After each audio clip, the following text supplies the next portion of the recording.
We're in period 6 for AP World History. This is 1900 to the present. So this key concept 6.2 is all about global conflicts. That includes the world wars, but it doesn't end there. There's also the decolonization of, the former colonies. There's the collapse of old empires like the Qing, the Russian, and the Ottoman Empire. So it's important that you get to focus on, the whole spectrum of global conflicts that are happening and not just the battles of the World War. So I'm going to show you what you need to study from this key concept so that you can ace the exam.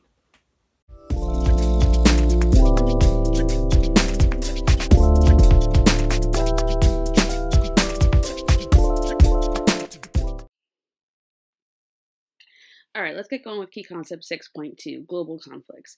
So some fair warning, this is probably the most jam-packed key concept, definitely in this time period and most likely in the entire course. So there's a lot of material to cover.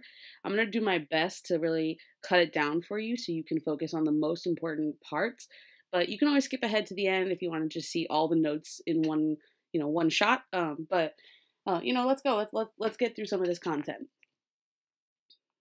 So part of what happens in the 19th century is a collapse of old empires.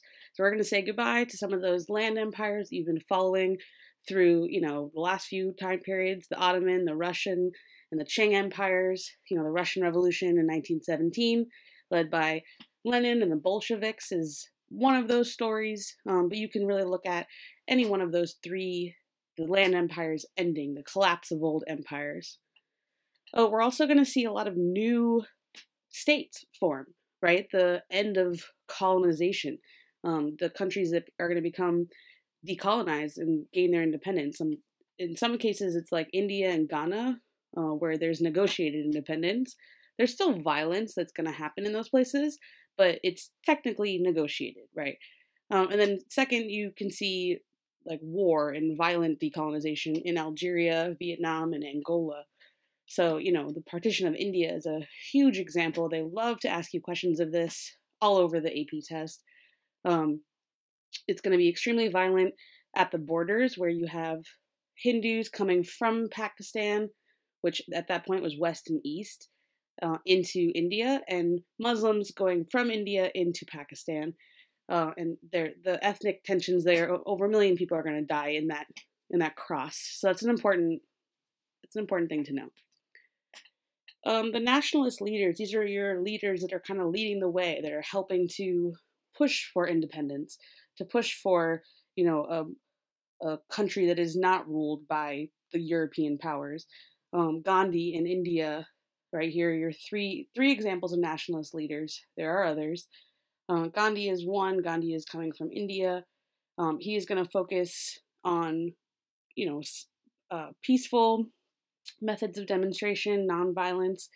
Ho Chi Minh in Vietnam, he's kind of bringing in the communism into Vietnam. He's heavily influenced by Mao, and so after he's going to help Vietnam gain independence from France in 1954, and then he's going to push for his own version of a communist state in Vietnam, and that's going to extend to a 20-year conflict there.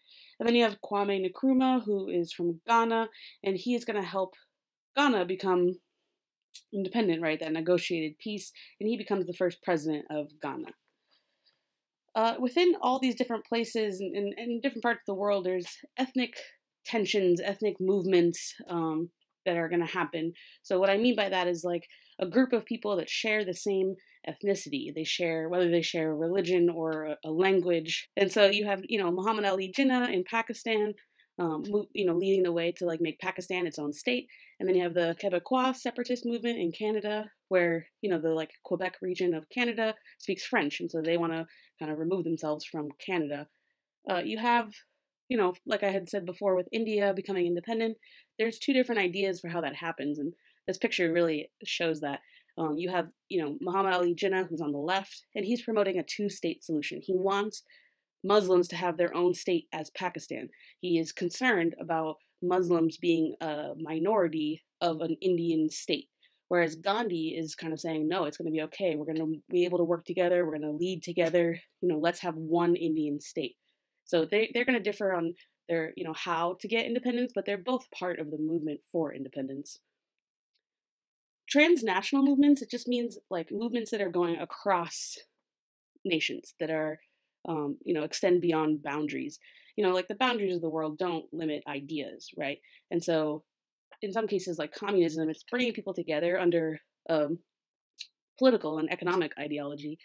For Pan-Africanism and Pan-Arabism, it's actually like really bringing people together under common culture, under that common history, right? So it's the movement to bind together the people of Africa under that culture, under the shared experiences. And then Pan-Arabism is doing the same thing in the Middle East. And if you recall, these are two places that are heavily influenced by imperialism, by colonization. And so I think the like pan movements are kind of a result of that, right? Like it's I think when you divide people, which was what happened in Africa and the Middle East, the colonists like specifically would separate people, one, or create tensions between them, and that would make sure that they couldn't rise up against the colonizers, right? So like people divided are less powerful, but these movements are trying to bring them together and trying to like be united in a common movement against the colonizers. And so that is, that would make them stronger. These are like really important movements that happened in the 20th century. Another factor that we're going to see is land redistribution. This is going to happen in a lot of different countries. Usually it's in a country that is run either by a communist dictator or a socialist dictator.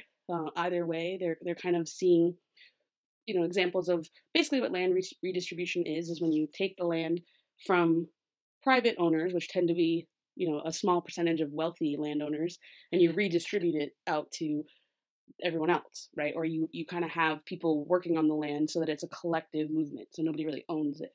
I think in theory it can sound, well thought out. In practice, it can actually lead to like pretty intensive famines and droughts. In China, for example, millions of people died as a result of the Great Leap Forward, which was China and Mao's process of land redistribution. So because there's all these different tensions, all these different conflicts, and independence movements, you're going to see a lot of movements of people, especially within these regions that have the conflict the most. So, between India and Pakistan, for example, between Israel and Palestine. Within South Africa, a lot of people, because of apartheid, are going to move to Great Britain. From Algeria, after their independence, there was a civil war in '62, and so a lot of Algerians moved to France. The French had been the colonizers of Algeria, so many Algerians speak French. So it makes sense that they would form, ethnic enclaves in France. So genocide is, before the 20th century, it happens. Of course, I'm sure it's happened. But in the 20th century, this is when the term genocide actually comes to existence. We never had that word before because we never had examples of such, like well thought out, planned, extensive movements to just completely destroy an entire group of people. And so there's 4 examples that are specifically in the AP World curriculum, but there are other examples within the 20th century, like, for example, in Bosnia. So the 4 that you should focus on are Armenia, the Holocaust, Cambodia, and Rwanda. So I'm just going to kind of highlight Cambodia for a second because that one kind of gets forgotten. So in Cambodia in 74 to 79, that was with Pol Pot and the Khmer Rouge regime. And basically Pol Pot wanted to bring Cambodia back to its like agrarian roots, pull them away from the modernization, the westernization. So the people who are targeted in this genocide are intellectuals, are academics, teachers, people who play instruments, even just like people that wore glasses were targeted as a symbol of intellectualism. Anyone who he felt would not be useful in an agrarian society. So, of course, the global wars. The wars themselves, World War I, World War II, you could study the wars for your entire life, right? There's so much to know about both of them. But for this class, what you should really focus on is the causes and the effects. Don't worry about the battles. Don't worry about, a lot of the dates and the specifics. The most important pieces are the causes, especially, and then the effects of the global wars. So both of them have pretty much the same causes, and you can define them as like the main causes, MAIN. So in that acronym, MAIN Militarism is the M. So you have like an increased amount of weapons, armaments that are being stockpiled by different countries.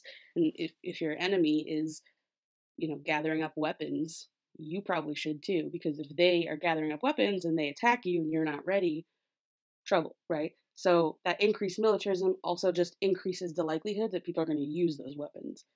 Alliances. So, when you have a web of alliances, you have, if one person declares war on another, it's going to be quick to like rapid fire, everyone's declaring war on each other, not because they cared about the original reason, but because they had to.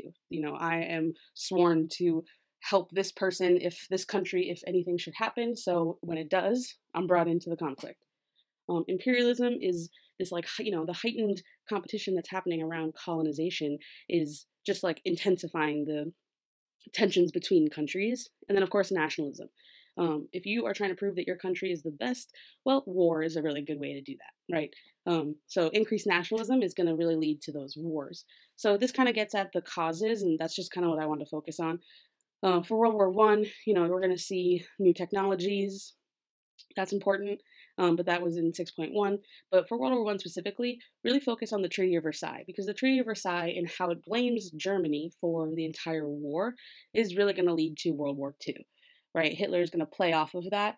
The Great Depression doesn't help, of course, but the way that Germany was treated after World War I really leaves this vacuum, this anger, this people are not in a good spot because the economy of Germany is just so bad after in the 1920s. So the rise of the Nazis is going to fill a lot of voids that are created by World War I. So that kind of gets at World War II here. After World War II, at this point now you have two superpowers, one with the US and capitalism, and two with the Soviet Union and communism. But the Cold War is going to kind of break down the whole world into those two camps. So you've got the US and Western Europe in the capitalism sector, and then you've got not just the Soviets, but China, Cuba, Korea, and Vietnam as part of these like proxy wars. But there are communist leaders in those countries. So, the Cold War, one way that you can look at the Cold War is kind of like through a timeline where right after World War II, it's going to look like just a power struggle, right? In the 50s of like who's going to gain the most power, who's going to get the most weapons. In the 60s, it's going to get really close to actually using those weapons. And by the 70s, they kind of get to a point where they're like, all right, we got to cool it, right? Like, we can't be dropping nukes on each other. Like, we're not going to do that. So how are we going to handle this going forward? And then in the 80s, there's finally some sort of, release of those tensions. In this picture on the right, you have Gorbachev, who's going to implement some different policies to kind of loosen things up. The Afghanistan war that the Soviets are involved with in the 80s is putting them into debt. So the people of the Soviet Union are pretty frustrated with how things are. So by the end of the 80s into the early 90s, Soviet Union collapses. So that's kind of the Cold War in a nutshell. And then you also have these like non-aligned movements, right? So you've got the two camps, the capitalists and the communists, but there are other countries who are kind of like, leave us out of this. We're not part of this problem. We don't want anything to do with this. So, places like Egypt, for example. And then you've got a lot of uprisings. You've got student protests. 1968 is a huge year for student protests, and it's happening everywhere. It's not just a U.S. phenomenon. The French, the Mexicans, the Czechs, they're all going to be protesting as well. And the same thing is going to happen in 88 to 89. So, for example, Tiananmen Square in China. So you see people, especially students, rising up against powers, against poor conditions, against, a lack of rights. Students have really driven movements across history. And we're so much seeing that today as well. This is not unique. Students have power with each other, right? When they work together, when they rise up against what they see, the status quo. And these are two examples of this happening in history. And in some cases they were successful, in some cases they weren't, but they still like drive a wedge between the elites. So here's 6.2. This is everything. I encourage you to pause it here, take notes on this, and to really focus in on exactly what you don't know, what you don't feel comfortable with, and build in some more information on those things. So I'm going to take you into 6.3 in just a minute, but I hope that was a good recap of 6.2, and that if you have any questions, just drop them in the comments. Hey, this is High Level History, and I'm Amanda Duemerall. If you're an AP World student, tell me how it's going in the comments below. And for more AP World content and review, be sure to subscribe to my channel and follow me on Twitter and Instagram at HighLevHistory.